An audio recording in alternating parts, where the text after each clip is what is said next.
remember when me and the crowd put you in that sub. You were no more than two. You were my ace in the hole.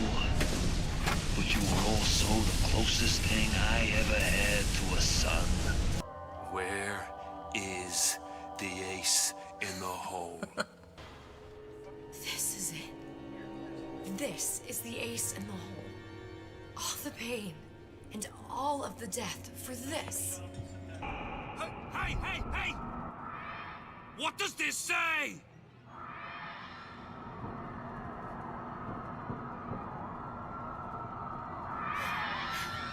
It says,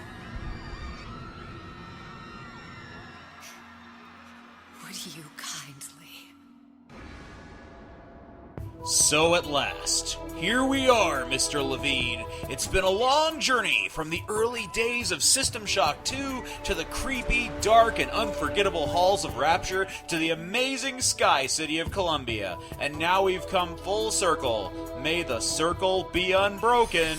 This is Burial at Sea, Part 2. The dramatic pentultimate conclusion to the epic Bioshock Infinite DLC saga, one which concludes ultimately the fate of Booker, Elizabeth, Columbia, Rapture, the Lutesses, and all the major players involved. Now I know you've been waiting for this video for a long time, and one reason why it's taken me so long to actually get around to making the darn thing is, it's hard to even think about where to start. The other day, for instance, I was at a museum and went to go see some works by Valerie Hegarty. And what exhibit should I come upon but this? Ravens at a dinner party with lots of rotten fruit and raven droppings all over the tables and chairs, and I was immediately taken back to the imagery seen in the Order of the Ravens, and that's when it hit me. Bioshock Infinite is really a sort of place where a lot of cool things get showcased in one place. Each piece of art you see in the backgrounds and on the walls and plastered in the posters is based on something else. It's more than just a multiverse, it's a world of worlds, a place where ideas, creativity, art have all come to collide. Kind of like what I suppose Ryan wanted Rapture to be like. With things like Lovecraftian, otherworldly powers, and the awesome music of the 1980s, barbershop quartets, mimes, everything that just makes Rapture and Columbia cool places to look at and shoot people in. Who doesn't love a good old-fashioned art showcase? I might be doing a video soon that's actually going to be covering some of the really cool pieces of art and where they're inspired from in Rapture, but for now, let's focus on the plot, alright? If I do something about that, though, there will be an annotation right here, at this point. If it's not there, it's not coming. Anyway, another topic I wanted to start covering was just how great the story has now officially come together. We see that Jack is the result of Booker/Comstock's daughter, Liz, and the genetic material from Andrew Ryan all are sort of mixed up and jumbled inside him. And Jack is like the genetic offspring of two completely different polar opposite individuals, both extreme in their political views, and they're willing to do whatever it takes to achieve their utopian society on Earth. Or in the sky, or under the sea, I should say. But, I mean, I could go on an entire diatribe about how Ryan's pro-rights, anti-altruistic views and Comstock's super-altruistic anti-rights politics are like the polar opposites of each other, and how the Bioshock games are a perfect demonstration of how absolute power corrupts absolutely, that with each society based on a single viewpoint, there's always a massive resistant movement to it, which could ultimately build up and completely break down that society from within.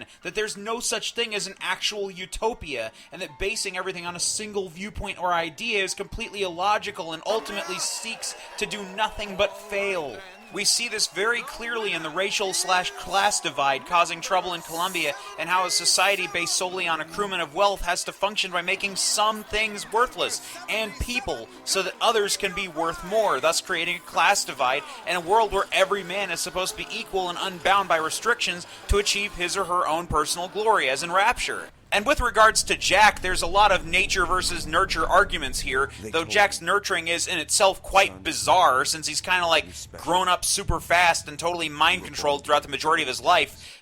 Even when we play as him, you technically are being just led around. The only real choice you get to make is how you treat the little sisters, saving them or harvesting them, which is funny because Liz, in a brief moment of having her powers back, or perhaps in recalling a memory of when she had powers, actually sees Jack in the quote-unquote good ending of the first Bioshock game. She sees that good potential in him, and despite that bad ending possibility being there, the good potential in him is enough for her to be satisfied. So while you may have played the bad ending of Bioshock and harvested a bunch of little sisters, plenty of players out there have done the good ending, in which an entire other universe is created with ultimately good goals and creations and everything positive, and basically Jack is the kind of guy who obeys Wheaton's Law.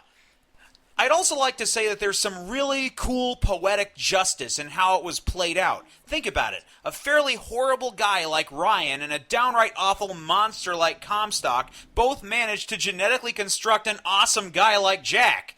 I mean, assuming you go by the good ending anyway. And as I said earlier, he can be good, and that's good enough when you look at things from the perspective of the Sea of Doors / multiverse. However, despite all these things I just talked about right now, in brief, what I really want to dig into, at least for this first, and yes, I said first video of what may be a multi-part series on Bioshock and Bioshock Infinite as a whole, is what I really want to talk about. Song freaking Bird! Yes, I'm excited. I'm pumped. I'm damn happy. Because the one thing, other than the mysteries of the Lutesses and their role and how they manipulated Elizabeth into becoming who she was specifically so she could kill Comstock and in the multiverse cycle, creating a near infinite number of potential universes where the Lutesses exist in a kind of waveform limbo just so that they can come back to being normal. And oh my god, I'm getting off on another tangent. Let's leave that for another video already. As I was saying, the one thing that I am most excited to have explained to me in some way, and in this game, in this DLC, this little spin-off, is the origin of Songbird. For a brief moment, they tease Columbia, and you're like, oh, you're looking at through a crack in a door, and Liz talks about how she doesn't need to go back there, and you're thinking, we're only gonna, see it as a little snippet through a crack in the door, and then all of a sudden it opens up, and you're like, oh, yeah, we're going back to Columbia! Wait, isn't this DLC in a game where we can technically go to Columbia all the time anyway? Who cares? Whee! I honestly should have known better. I was kind of psyched out by that. I mean, I should have known that Ken Levine wasn't going to do that to us. This is, after all, his final game in the series. That's right, kids. After this, there's never going to be any more Bioshock, unless you count the upcoming Bioshock movie, which Sony Pictures has recently taken back up. But now let's go back to the games. So, we know that Ken was originally going to make Booker and Liz a set of mute, silent protagonists, and Liz was going to be a sort of older, mute, Victorian lady, and that sort of turned into her being able to use all kinds of awesome scripted superpowers, like picking up those pans and forming a massive ball out of them that you then throw, and conjuring gosh darn lightning storms, and ultimately what they went with was a character that basically just throws you ammo and supplies while trying to stand in frame as much as possible whenever you're not in combat, which is, I mean, it's okay, I guess. I would have really liked to have seen a more scripted character with a few more scripted events similar to, Alex in Half-Life 2 Episode 1. But, I mean, hey, maybe this way was easier for the development team to, oh, no, it wasn't, holy moly, the game got delayed and they had to put, a ton of code in just to make her, walk in front of the camera and not be annoying, and wow, that stuff that they went into is crazy and nuts on a programmatic level. But it's not like it was going to make her dialogue any less repetitive, and the only times Liz did anything outside of her normal scouring for ammo was, well, when you were on elevators. And let me tell you about these guys' love for getting you trapped on an elevator just so dialogue can happen at whatever pace they want. Sheesh. Doors open more slowly if someone's got something to say. Elevators take longer going up than they do going down, vice versa, just to make room for heaps of dialogue. I mean, I don't mind story. That's where we play these games, is for the story. It's just, I don't really like to be pigeonholed into having to stand in place while dialogue is said to me. I can understand the time that saves the developers, and it makes the whole thing more worthwhile from a story standpoint to just have dialogue said to us. But I'll admit, sometimes this DLC, especially Part 2, felt like they were just trying to get as much exposition and story out as possible within a very short time frame. You can technically beat the whole thing in about half an hour. And wow, I am really getting off topic again. I'm so terribly sorry. Anyway, so we get to see Columbia again! Woohoo! And at first I was all like, well, this is going to be interesting. We get to see Finkton, we learn a few things. But then I got to that point where we come around a corner and bam! There's Songbird diagrams. You get to see a Big Daddy film and it all just makes sense. Basically what we have here is a Doctor Who Fez. In quantum physics terms, it's the idea of something coming from nowhere. See, in the latest Doctor Who movie, the Doctor, a time-traveling alien, finds a fez. Turns out the fez was kept by Queen Elizabeth in a museum, which he put on, and after he threw it into the wormhole to himself, he then put it on, and Queen Elizabeth kept it in an archive. A few hundred years later, the Doctor finds the fez and puts it on, and later throws it into the wormhole. In other words, it's a loop. So, yeah. The Doctor's fez is a lot like the idea of the Big Daddy or Songbird, as we now know them. It's the ultimate coming together of many things. The big quantum physics question is, where did the Doctor's fez come from? See, the easy solution is, oh, well, obviously it's not the same fez he gave to himself. If he did, it would age infinitely as it loops across time. So the fez we're looking at is obviously a recreation of the original fez. This means that the fez's origin point is in some clothing shop somewhere, or to be more specific, a fez factory. So the fez gets made, gets put on display, gets worn, and then thrown through a wormhole to be worn again, and then eventually put into a museum until it wears down and gets replaced before the loop continues. Well, that's all well and good, but I think that there's a more subtle approach to thinking about the fez, which also is relevant to what we're actually talking about here, which is Bioshock Infinite, not Doctor Who. See, what if the fez wasn't just outright replaced, but restored over time? This would mean that parts of the fez would have their fibers swapped out, gradually creating a new fez in the time loop by museum curators. This means that before the time loop ends, parts and fibers from the fez are gradually replaced, and a totally new fez is formed over time.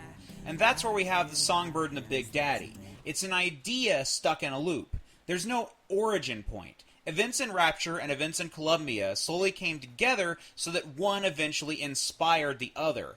And I mean that twice. That's right. Big Daddies are inspired by the Songbird, and the Songbird is inspired by the Big Daddy. We know that Suchong and Fink both collaborated, perhaps not even directly at first, but eventually they made contact, and this began the deep-sea scouring that led to Fink forming a sort of plasmid-making empire. The overall parallel at the end of Bioshock Infinite is quite relevant and telling. We see a little sister and Big Daddy in a catwalk tube in sight of the scene where Songbird drowns and Liz says goodbye to him like a dear old friend for one last time.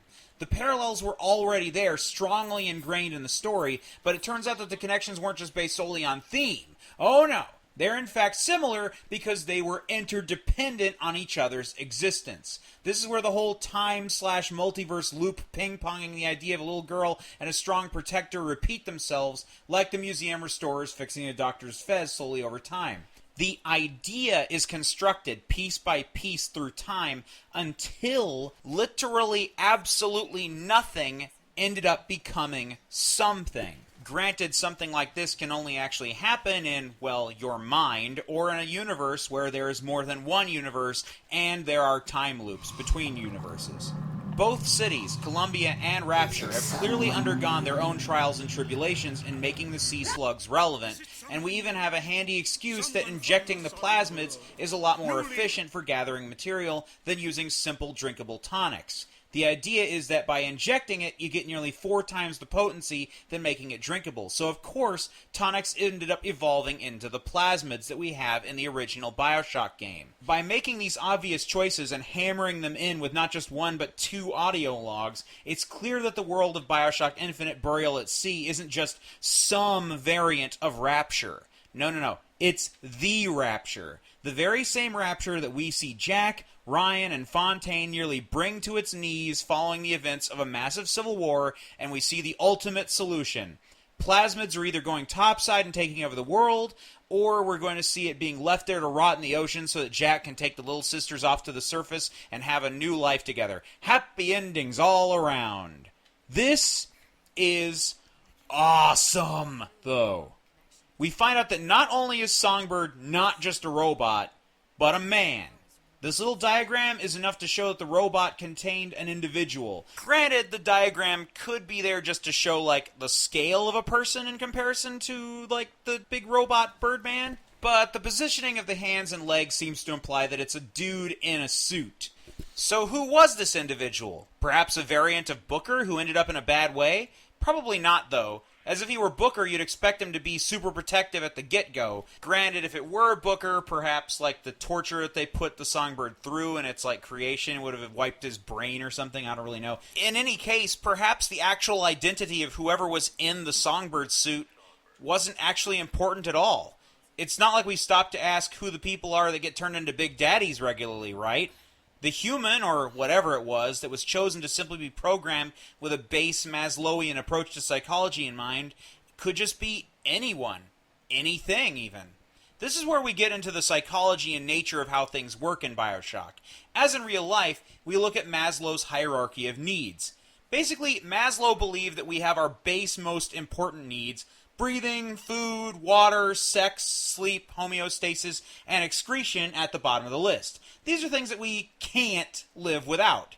If we don't eat, sleep, breathe, or poop, or reproduce, then we're not really classifiable as a living organism in his set of doctrines. And this is where, perhaps, the more interesting aspects of Maslow come into play, because we assume that living organisms, be them humans, genetically spliced up big daddies, birds, bees, cows, ants, or whatever, must follow this hierarchical need list. At first and foremost. Right? So both Fink and Suchong tried to have their respective Songbird/Big Daddy imprint using chemicals and or exposure, and Suchong even assumed that Big Daddies would naturally like little sisters because the sisters created a substance that the Big Daddies needed to stay alive. This is, however, where we go into the fine psychological experiments meant specifically to either prove or disprove Maslow, carried out by Harry Harlow. Now, Harlow placed monkeys in isolation with food, and he found them die of something he called emotional anorexia. They essentially had no contact with other organisms, so they basically just went crazy. This showed him that there was something else, which was more important than just eating, sleeping, drinking, and pooping. The monkey needed comfort, and a way to feel connected with something else. And so Harlow conducted another experiment, one which would completely change the playbook on how all organisms were thought to function from a behavior and or cognitive standpoint. I really can't emphasize enough just how damn important this study was. I mean, up until this point, we'd had about 100 years of this Maslowian approach to how we thought that the world worked. We saw this hierarchy of needs as the end-all playbook of how organisms functioned, and we assumed it was one of these base needs being somehow deprived that upset or would cause people to develop mental illness. And we went so far as to assume that the magical pyramid had all the answers for how civilization and human behavior worked. Well, that's cute and all, but we know it's wrong. You can probably already tell that it's wrong. Why do we just naturally know that this is wrong? Well, when Harlow put a monkey in a cage with a wire mother and a stuffed animal, the wire mother, by the way, had a feeding tube inside it capable of giving the monkey all the sustenance it would ever need to stay alive, the monkey clung to the stuffed animal, and it never let go. It would have sooner starved to death than to let go of a completely useless, fake stuffed animal mommy. This, of course, means that there's more to a person's behavior than base chemical needs. We need to make connections, we need to establish trust, and we need to get comfortable with each other before any other interaction can continue. And so, we have Fink discover the lion's paw argument. Perhaps only a person like Fink from his highly Judeo-Christian-based culture and ideas and mentality could actually have come up with such a thing, or thought outside the realms of science to such a degree to think that maybe there's more here than just, base chemical exchange. Suchong has the unfortunate presence of being alive in a place like Rapture, where ideas and morality plays are not really too emphasized culturally. They're seen as like cute children's stories and little else to do with how things would actually interact with each other. And speaking of how the whole Fink morality play Lion's Paw setup actually occurred, I just have a couple questions. Was it set up? Was it an accident? Was Songbird going crazy, or was he fighting an earlier incarnation of Booker from some alternative reality, had come to rescue Liz a bit earlier? Or perhaps it was an earlier incarnation of the Vox Populi, just trying to stir up some trouble? In any case, what we see in the video is Songbird crashed into Liz's tower, and from there a bond was formed. Just how elaborate this setup must have been doesn't really matter, as we know from my previous introspections that Comstock kind of had an end-all, be-all vision of the future. He really was a prophet, in the sense that he'd lived through everything that was happening once before, as you, the player, Booker, and all of his varied interdimensional cycles. Booker Prime, if you will. He basically experienced all of that. And yes, a few people disagree with that theory still, because again, when they read the wiki article and assume the split happened earlier on, because at the baptism, I mean, you know, it had to happen then, because if Booker became Comstock at the baptism, then why did you have to get drowned at the end of the game? And with the whole aging faster thing with the Lutece device, clearly he couldn't still be older even though he aged faster, and it made him have a white beard. I don't know. I mean, it just, look, I'm going to say this again, and this is the last time I'm going to say it. If Booker became Comstock at the baptism, then why did you have to get drowned at the end of the game? It would have made more sense to go back in time and drown yourself when you were younger and about to become Comstock. And at no point do we see ourselves become a younger Booker. You're the same Booker who was on the airship, saw the events, and even saw Daisy Fitzroy and the scissors that the Luteces had apparently set up as a sort of escape plan for themselves to make it so that Comstock never existed in the first place. So they never became quantum untangled, or whatever phrase you'd like to use. The point is that the idea of Booker becoming Comstock at the first baptism would require such a leap of how quantum physics and time and everything work that it's really absurd on a number of levels, but it also could mean that, yes, that Comstock at that first baptism was at some point you brought there by Liz, and that in your confusion and multiple world passing, you'd created the illusion in your head that you'd seen the Angel of Columbia, even though that might have been Liz, and that just makes so much more sense than the wiki article? I'm done. Speaking of the Luteces, those two are going to go back to being two individuals across the multiverse who may have never even met, and they couldn't be happier, apparently, because they didn't like existing everywhere and every place at every time, turning into, like, Flash animated ponies, as Ken Levine himself pointed out. At least the male Lutece seemed somewhat unhappy about their current state of being everywhere and everything, as the audio recordings pointed out. And this goes back to an argument that I'm going to make in another video.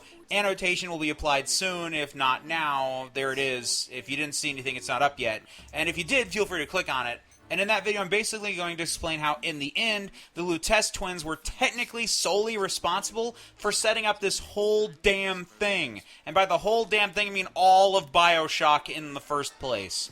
Insert rant about somebody being anybody and anybody being everybody, and somebody being about Buddhism and ultimate reincarnation, and how all forms of life are somehow part of the same great chain, and how something being interpretable is a lesson taken from many worlds theory and life, death, afterlife, consciousness, blah, blah, blah. I have no idea if this is even relevant. It's just some place to bring up philosophy, because Bioshock and all the world is a stage, and the Luteces are outside the play acting like directors, and they can see from the same perspective that the writers, animators, level designers, and good God Almighty himself, Ken Levine, can see. So that being said, philosophical waxes and wanes aside, this is all a giant morality play. A giant multi-dimensional play, and I mean that in the truest sense. Bioshock is a work of fiction designed with automated puppets that you interact with. They say lines and they tell you a story. You move from point A to point B, sometimes not always in the same number of steps. Sometimes you have like points A, B, C, and D, and you can pick which points you want to go to. In Bioshock 1, you could even backtrack to some of the older points, which was freaking awesome. But anyway, we're getting way off track here. The point is, as a work of fiction, it is designed to have rules,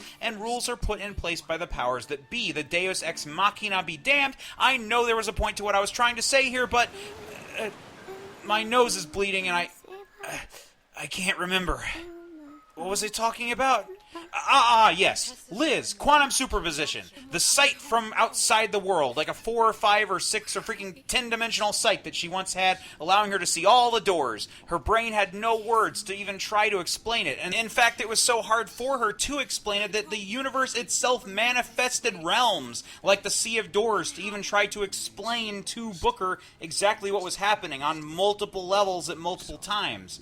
As Liz explained, her opening tears was kind of like a way of wish fulfillment. She simply went to those places that already existed because they simply needed to exist, either for her own convenience or for the sake of the stability of the universe as a whole.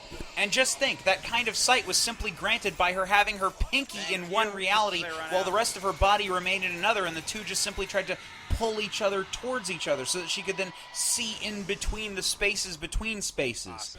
And that is only mildly the view that the Luteces had.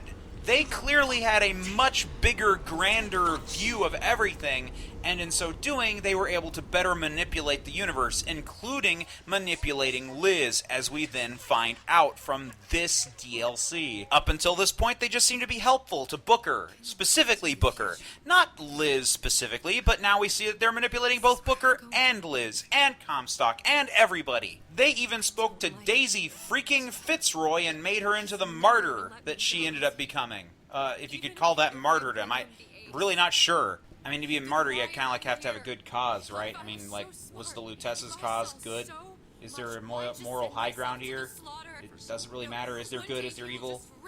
I mean, maybe not. Anyway, so yes, we have Liz, and she's got the ability to make tears, which works great as a story mechanic, a game mechanic, and it allows the writers to make up whatever the hell they really want. Instead of having to put everything into a set finite world, they were able to tell a story where Booker both died and lived for a cause, and didn't have a cause, and did have a cause, and maybe Comstock was a jerk, and maybe Comstock was a good guy, and maybe Liz was evil. I mean, they could pretty much tell whatever the hell kind of story they wanted to tell. And yes, Bioshock Infinite means that the world of Columbia and Rapture can exist at the same time and place.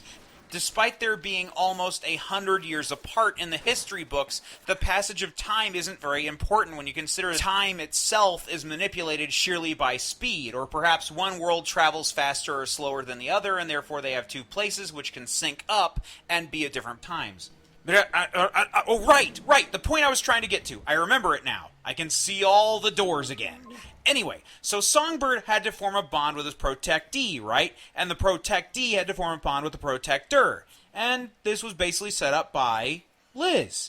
And what's most interesting, perhaps, is that of all this information, not only does Liz end up providing the DNA that creates Jack, she also provides the code word that controls Jack to his new master, i.e. Atlas, also known as Frank Fontaine. And even crazier, it turns out that Liz, not only having the responsibility of opening the tears between Rapture and Columbia in the first place, is also responsible for Comstock fueling the Lutessa's experiments, as well as Fink and Suchong, and opening tears all over Columbia and Rapture, as well as places in the 1980s, and resulting in musicians creating 1800s-style phonographs and barbershop quartets performing 80s music next to things like Songbird / the Big Daddy Inspiration Loop. Not only did Liz contribute to all of this simply by being alive and fought over by her father from the future and the present, not only did this one small girl with universe-hopping powers through her father's sheer determination and self-hatred following a religious awakening, a man who I should also point out committed massive atrocities during the war with the Indians, this woman who genetically sired Jack, the lead protagonist of Bioshock 1, this woman whose father is like Jack's grandfather in a way, and who's also responsible not only for the atrocities but for the formation of Columbia, and whose other father is responsible for the formation of Rapture, a point which I cannot stop hammering in enough is so poetically beautiful that from the worst stock you can still make an irredeemably good man, and that from the worst intentions goods can still be derived. Liz is basically responsible, both through inaction and inaction, the whole of the Bioshock multiverse. Now, some of you may remember my Cost of Opening Tears video from forever ago. There's the annotation if you want to click on it. Basically, I proposed this idea, and I still think it may ring true. There is a moral lesson to Bioshock, and that is that you can have goals, and that you may think that those goals are good, and that no matter how hard you fight for that perfect goodness, someone will always disagree, and when that happens, your utopia will crumble, it will fall, and it has happened to Comstock and Ryan, and even Liz, who has now sought to create her own perfect utopia. She wants to not just have a universe, but a multiverse, where Comstock never even existed. She wants a universe where she never lost her pinky, never gained the power she possessed, and she has tracked down and brutally murdered each and every one of those Comstocks, thinking that she could impart some lesson to them before burying them at sea. And to what end? What was her gain from this? Was Liz even good in her actions? Was she justified? Or was she ultimately doing more harm than good? You could argue that the Lutesses were clearly manipulating her to make her into the universe-hopping murder machine that she sort of became. But I argue this. We know that Liz's opening tears is a kind of personal wish fulfillment. The universes already exist, because the multiverse in Bioshock Infinite is truly infinite, and with the possibilities, she can find ways to unite these places and bring them together in ways that they couldn't possibly have done in the first place, thus creating more realities. Ghosts can suddenly be real, for instance, if Liz wills it. And the one thing that Liz has willed for is that some good ultimately comes to this decrepit world. Or perhaps I should say, series of worlds. In her last, dying, fleeting moment, beyond all the hardships and bad times, she collected some hair, gave it to Suchong, and it got made into a genetic freak baby that quickly grew in just a few weeks, developed into a weapon which Atlas immediately took control of, and of course the code word for that control, again, was provided by her. And lastly, we know that this is a world based on Little Sisters and Adam, so we needed the catalyst to make the two get along. Bam! Again, Liz technically is the only one who was able to apply the discovery of the lion with the thorn in its paw to Rapture, a simple morality tale straight out of Fink's playbook, and Columbia, which was then applied to Suchong's hard Maslowian psychological experiment, proving, like Harlow, that a little bit of comfort was all it was needed to make the bond between Little Sisters and Big Daddies work. She essentially does something that Atlas, Ryan, Tenenbaum, and all the major players would eventually take advantage of. And in there, at last, we can see how all of this comes together. Without Liz, there can be no Rapture. Andrew Ryan would just be the male equivalent of Ayn Rand, rather than being a power-hungry, manipulative bastard who creates an army of junkies to do his bidding, treating human beings like a part of a Pavlovian experiment, realizing that you can only control people better with positive stimulation and plasmids than through his original utopian dream logic he'd sought out to bring into the world by actually building the freaking thing. He'd have probably just written it down in a book or something, talking about how he just wished he could have gotten credit for his own creations and how he wanted to break away from society, just like our own universe's Ayn Rand actually did. And instead of having some big underwater city, you just have a few people driving around with "Who is John Galt" bumper stickers on the back of their cars, complaining about having to pay income taxes. And that would be that. No gods, no kings, only bumper stickers. Liz is essentially the catalyst that makes Bioshock work. Without her, the universe would have never fallen into place. No tears, no inspiration, no Big Daddies, no Little Sisters, no Rapture, and in so doing, no Comstock or will to create Columbia, no vengeful Booker needing to be fought off, who, as I pointed out numerous times, would eventually become Comstock, and as we see after the credits of Bioshock Infinite, no father who would then sell his own daughter to pay off his gambling debts to his future self. So, we just have a father and a daughter happy at home together. Perhaps ultimately for Liz, this is the conclusion. But for that remnant, that echo, that quantum superposition, that unrelenting, hate-filled, vengeful Liz, there was only one ultimate conclusion, and that was to kill every possible variant of Comstock. This Liz is still responsible for all of Columbia, the Lutesses getting funded for their experiments, Comstock's wife's hatred of Liz leading to the Lutesses' experiment being rigged to explode, not only killing them, but converting them into wave-based entities able to exist anywhere and everywhere all at once. Liz also kills all the said Comstocks, closing that universe from ever having existed, while still allowing for the inspiration to leak over into Rapture. One wonders, however, if Rapture ever needed Columbia to exist in the first place, and if Rapture may have fallen into place without the tears, and that the tears kind of interrupted that. Liz, in her way, repairs